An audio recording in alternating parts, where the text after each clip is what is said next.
Hello guys, so today we will continue chapter birth written by A.J. Cronin. So let's start from where we left in last video and then as by a miracle और फिर जैसे कि एक miracle हुआ। Andrew हैं वो बच्चे को रिवाइव करने के लिए, बच्चे को वापस से लाइफ में लाने के लिए प्रयास कर रहे हैं, ट्राई कर रहे हैं काफ़ी टाइम से, यानी आधा घंटा हो गया उनको। वो गर्म पानी में और ठंडे पानी से वो जो प्रोसीजर होता है वो उन्होंने किया है, hot and cold water. And then as by a miracle, फिर वो एक लास्ट बार ट्राई कर रहे थे और तब एक चमत्कार हो गया जैसे। And then as by a miracle, और फिर जैसे कि एक चमत्कार हुआ, मिराकल हुआ। द पिग्मी चेस्ट होता है, बिल्कुल छोटी सी छाती है उसकी। सो जो छोटा बच्चा है उसकी बिल्कुल पिग्मी चेस्ट है, बिल्कुल छोटी सी, जो very small, pygmy means very small, उसकी जो चेस्ट है, which is hand and close, जिसको एंड्रू के हाथों ने एनक्लोज कर रखा है, यानी पकड़ रखा है। Give a short convulsive heave, तो उसने एक हल्की सी ब्रेथ ली, यानी उसने सांस लिया।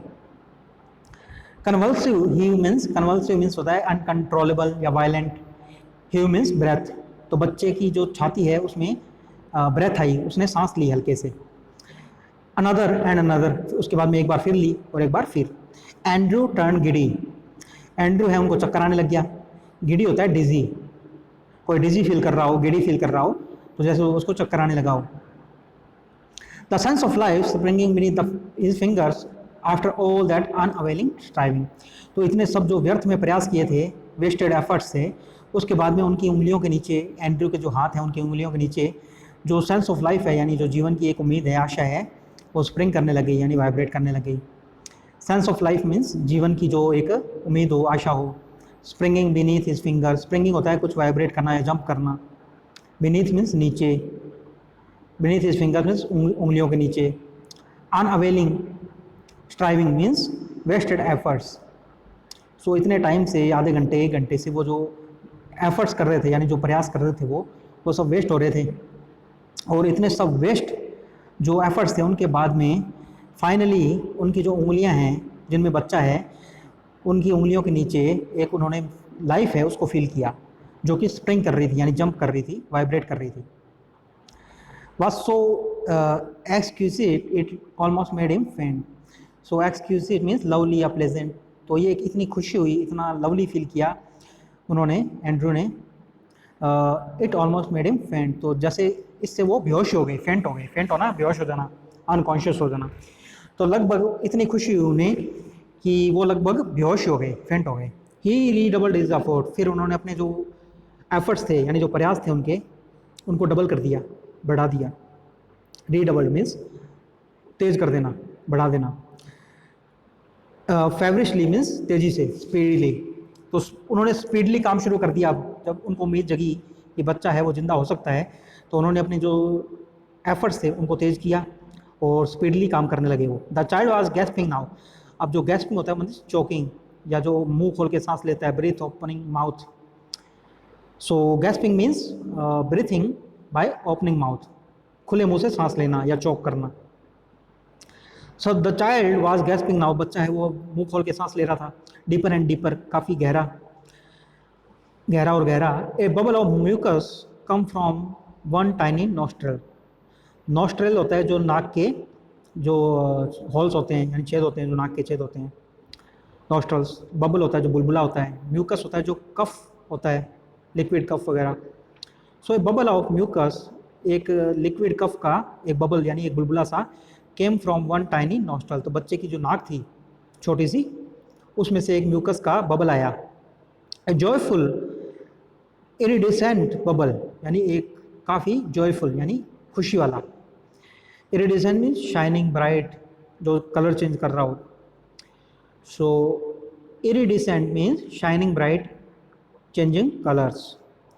तो जो बबल आया उसके लिए लिखा है कि एक काफ़ी खुशी वाला बबल था ये, क्योंकि उससे उसके जीने की जो पता लग गया था कि बच्चा है वो अब जीवित हो जाएगा, यानी जिंदा हो जाएगा। So a joyful iridescent bubble, एक बबल आया उसके नाक से। The limbs were no longer boneless, और जो लिम्स थे, यानी जो उसके हाथ पाँव और उसकी जो बॉडी थी, नो लॉन्गर बोनलेस, अब वो बोनलेस नहीं थी, यानी ऐसा नहीं था कि वो एक मांस का लोथड़ा हो, उसके अंदर कोई हड्डी ना हो। अब उसमें पता लग रहा था कि उसके अंदर हड्डियाँ हैं। The head no longer lay back spinelessly, अब जो उसका सर था वो पहले कंधों के ऊपर पड़ा था स्पाइनलेस होके, यानी लाइफलेस होके। तो अब वो वैसा लाइफलेस नहीं पड़ा था, उसके अंदर लाइफ आ गई थी, जान आ गई थी। तो वो जो उसका सर था बच्चे का, वो भी, उसमें भी लाइफ आ गई थी। द ब्लैंचेड स्पाइन, स्पाइन होता है जो रीढ़ की हड्डी होती है, कॉर्ड होती है जो। स्पाइनलेस मीन्स लाइफलेस हो जैसे, तो उसका सर था वो लाइफलेस नहीं था, उसके अंदर जान थी। The balanced skin, balance means pale, या बिल्कुल जो वाइट था बच्चा बिल्कुल, जैसे कि उसके अंदर ब्लड ही ना हो, तो ब्लैंच जो पेल थी उसकी स्किन थी, वाज स्लोली टर्निंग पिंक। तो अब उसका जो बिल्कुल वाइट स्किन थी, बिल्कुल जैसे कोई खून ना हो, वाज स्लोली टर्निंग पिंक, वो हल्का हल्का गुलाबी होने लगी थी उसकी स्किन बच्चे की। Then exquisitely came the child's cry, और फिर काफ़ी प्लेजेंटली या खुशी से, काफ़ी लवली तरीके से, काफ़ी pleasantly came the child's cry, बच्चे की रोने की आवाज़ आई। Dear father in heaven the nurse sobbed hysterically, sobbed होता है रोना या सुबक सुबक के रोना। हिस्टेरिकली मीन्स अनकंट्रोलेबल, कोई इमोशन हो जाए, यानी भावनाओं में बंदा बह जाए। तो हिस्टेरिकली इमोशन मीन्स भावनाओं में बह जाना या अनकंट्रोलेबल इमोशंस। तो जो नर्स थी वो रोते हुए, बिल्कुल इमोशन है वो कंट्रोल से बाहर हो गए उसके, और वो ऐसे चिल्लाई रोते हुए, उसने कहा डियर फादर इन हेवन, कि वो स्वर्ग में जो पिताजी हैं, तो वो भगवान के लिए कहते हैं ये जो क्रिश्चियंस लोग होते हैं, तो ये उनकी फ्रेज़ है एक, डियर फादर इन हेवन, यानी हे ईश्वर। इट्स कम अलाइव, कि ये आ गया, ये जिंदा आ गया, इट्स कम अलाइव, ये जिंदा हो गया। तो नर्स है वो अपने इमोशंस पे कंट्रोल नहीं कर पाई, और उसने रोते हुए भगवान का शुक्रिया किया, और उसने कहा कि बच्चा है वो वापस जिंदा हो गया है। Andrew handed her the child, Andrew ने बच्चा नर्स को दे दिया। He felt weak and dazed, वो काफ़ी वीक फील कर रहे थे, एंड डेज्ड, और डेज्ड फील कर रहे थे, यानी उन्हें चक्कर से आ गए थे। उनका माथा था वो घूम रहा था, सर घूम रहा था उनका। About him the room lay in shuddering litre, और उनके आसपास जो कमरा था वो एक शडरिंग लिटर लग रहा था। लिटर होता है जो जंक हो, स्क्रैप हो, कबाड़ वगैरह, गंदगी फैली हुई हो, तो उसे लिटर कहते हैं। Shuddering means shaking. तो उनका जो सर घूम रहा था, उसके कारण उनको जो कमरा है वो भी घूमता हुआ एक कबाड़ खाना लग रहा था। About him the room lay in a shuddering litter, blankets, towel, basin, soiled instrument, तो चारों ओर ये सब बिखरा हुआ था। The hypodermic syringe impaled by its point in the linoleum, तो ये कमरे का बताया हुआ है कि क्या क्या पड़ा हुआ है कमरे के अंदर। तो उनका एंड्रू का सर घूम रहा था, तो उनको जो कमरे में कबाड़ वगैरह पड़ा हुआ है, जो स्क्रैप पड़ा हुआ है, डर्टी है कमरा, जंक पड़ा हुआ है यहाँ पे, तो उसके बारे में बता रहे हैं कि शटरिंग लिटिंग, यानी हिलता हुआ उनको कबाड़ दिख रहा था। ब्लैंकेट पड़े हुए थे, कंबल पड़े हुए थे, टॉवल्स पड़ा हुआ था कहीं, बेसिन पड़ी हुई थी, सॉइल्ड इंस्ट्रूमेंट, सॉइल्ड मीन्स डरती या गंदे कुछ चीज़ें पड़ी हुई थी, इंस्ट्रूमेंट्स पड़े हुए थे। हाइपोडर्मिक सिरिंज जो इंजेक्शन था वो पड़ा हुआ था। Impaled by its point in the linoleum, तो ये दवाइयाँ वगैरह पड़ी हुई थी। द ईयर नॉक्ड ओवर, जो जग था पानी वाला, ईयर यानी पानी का जो जग था, वाटर जग, नॉक्ड ओवर वो उल्टा पड़ा हुआ था, यानी पानी फैला हुआ था उसका। The kettle on its side in a puddle of water, और साइड में एक केटल पड़ी हुई थी, इन ए पडल ऑफ वाटर। पडल होता है जो एक छोटा सा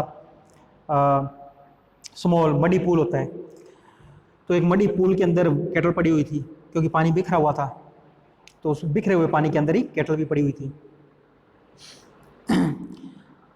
पडल of water means a small muddy pool of water.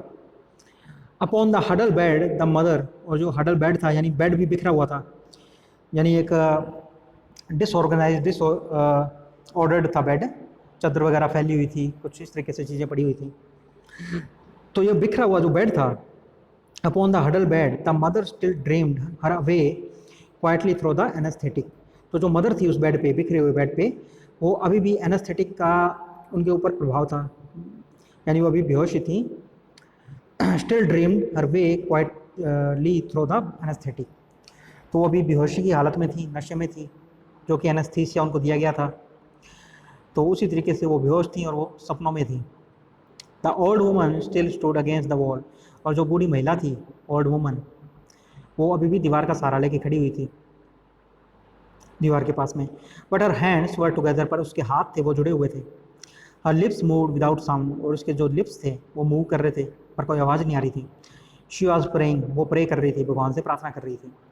Mechanically Andrew रंग आउट हिज स्लीव, अब मैकेनिकली यानी बिल्कुल मशीनी तरीके से एंड्रू ने अपनी जो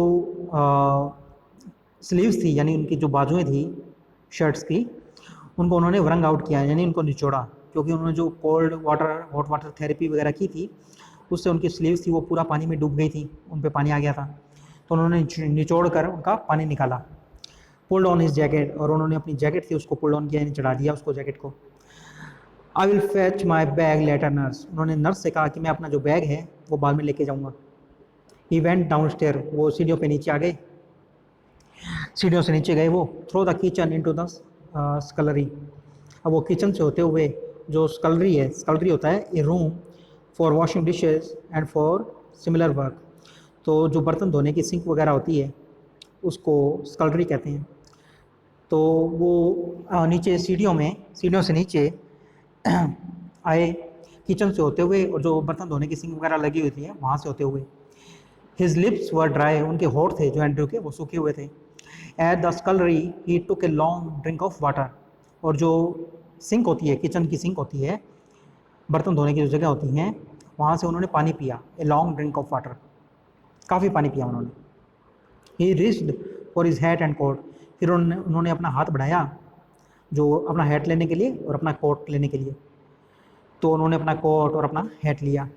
outside he found Joe standing on the pavement with tense expectant face, और बाहर उन्होंने देखा कि जो है, जो यानी जो बच्चा पैदा हुआ है उसका जो पिता है जो, वो बाहर फुटपाथ पे खड़े हुए थे। पेवमेंट मीन्स होता है जो फुटपाथ होता है घर के बाहर का। विद ए टेंस, और वो काफ़ी टेंशन में थे। एक्सपेक्टेंट फेस, एक्सपेक्टेंट मीन्स वो कुछ उम्मीद लगा रहे थे, कुछ भी अच्छी उम्मीद। तो बाहर जो एंड्रू हैं उन्होंने देखा कि जो हैं वो फुटपाथ पे खड़े हुए हैं और काफ़ी टेंशन में हैं, और उनका फेस है वो एक एक्सपेक्टेंट फेस है, यानी उनके चेहरे पर चिंता भी है, टेंशन भी है, और वो कुछ उम्मीद भी लगा रहे हैं। ऑल राइट जो, he said thickly, both all right, Andrew ने जो से कहा कि सब कुछ ठीक है, सब कुछ ठीक है, बोथ ऑल राइट, दोनों ठीक हैं, यानी जो बच्चा है, बच्चा और बच्चे की जो मदर हैं वो दोनों ऑल राइट हैं, ठीक हैं। It was quite light, nearly 5 o'clock, अब बाहर काफ़ी रोशनी हो गई थी, लगभग 5 बज गए थे सुबह के। A few miners were already in the street, कुछ माइनर्स थे, क्योंकि ये सिटी है जो, ये कोयले खदानों की सिटी है, तो टाउन है ये एक छोटा, तो यहाँ पे माइनर्स हैं यानी जो खदानों में काम करते हैं लोग। So a few miners were already in the street, तो इस बच्चे के जो फादर हैं जो, वो भी एक माइनर ही हैं। So a few miners were already in the street, तो कुछ माइनर्स थे वो सड़क पे थे।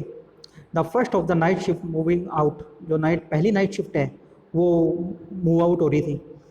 As Andrew walk with them, जैसे कि एंड्रू उन लोगों के बीच में यानी माइनर्स के साथ में चले, वो माइनर्स जा रहे हैं उन्हीं के साथ एंड्रू भी चले। Spent and slow, spent means काफ़ी वो टायर्ड थे, थके हुए थे, एंड स्लो, और वो धीरे धीरे चल रहे थे। तो पूरी रात एंड्रू ने काफ़ी मेहनत की है और बिल्कुल भी वो नहीं सोए हैं, तो वो काफ़ी थक चुके हैं, स्पेंट हो चुके हैं यानी टायर्ड हो चुके हैं और धीमे हैं वो। His footfalls echoing with the others under the morning sky, और सुबह सुबह का जो आसमान है उसके जो दूसरे लोगों के पाँव की आवाज़ आ रही है, उन्हीं के साथ जो एंड्रू हैं उनके पाँव की भी आवाज़ हो रही थी, यानी इको हो रही थी। तो सड़क पे ज़्यादा कुछ व्हीकल्स वगैरह नहीं चल रहे हैं, सिर्फ लोग ही चल रहे हैं, तो उनके पाँव की जो वॉइस है, फुटस्टेप्स की, फुटफॉल्स की, वो इको हो रही है, तो उन्हीं के साथ एंड्रू के जो फुटफॉल्स हैं उनकी वो भी इको कर रहे हैं सुबह सुबह के टाइम पे। ही कैप्ट थिंकिंग ब्लाइंडली, और वो ब्लाइंडली सोचने लगे सोच रहे थे वो। ऑब्लिवियस मीन्स अनमाइंडफुल या forgetful, to all other work, तो वो सब कुछ भूल गए। He had done in blindly, तो अब तक उन्होंने जो भी काम किया था यहाँ, यानी वो एक डॉक्टर को असिस्ट कर रहे थे, उनके अंडर में काम कर रहे थे। सो ऑब्लिवियस मीन्स होता है अनमाइंडफुल या फॉरगेटफुल, यानी आप कुछ भूल जाएं। So he kept thinking blindly oblivious to all other work, तो अब तक उन्होंने जो भी काम किया था वो सब कुछ वो अनमाइंडफुल था, यानी याद नहीं रख पा रहे थे और भूल चुके थे जो भी उन्होंने काम किया था। ही हैड डन इन बेलेनी, अब तक उन्होंने शहर के अंदर, इस टाउन के अंदर जिसका नाम है बेलेनी, उसके अंदर जो काम किया था। I have done something, oh God I have done something real at last, तो वो कह रहे हैं, एंड्रू ने ये बात कही अपने आप से कि आई हैव डन समथिंग, कि मैंने कुछ किया है, ओ गॉड, हे भगवान, आई हैव डन समथिंग, मैंने कुछ किया है, रियल एट लास्ट, अब असल में यानी वास्तव में मैंने कुछ किया है।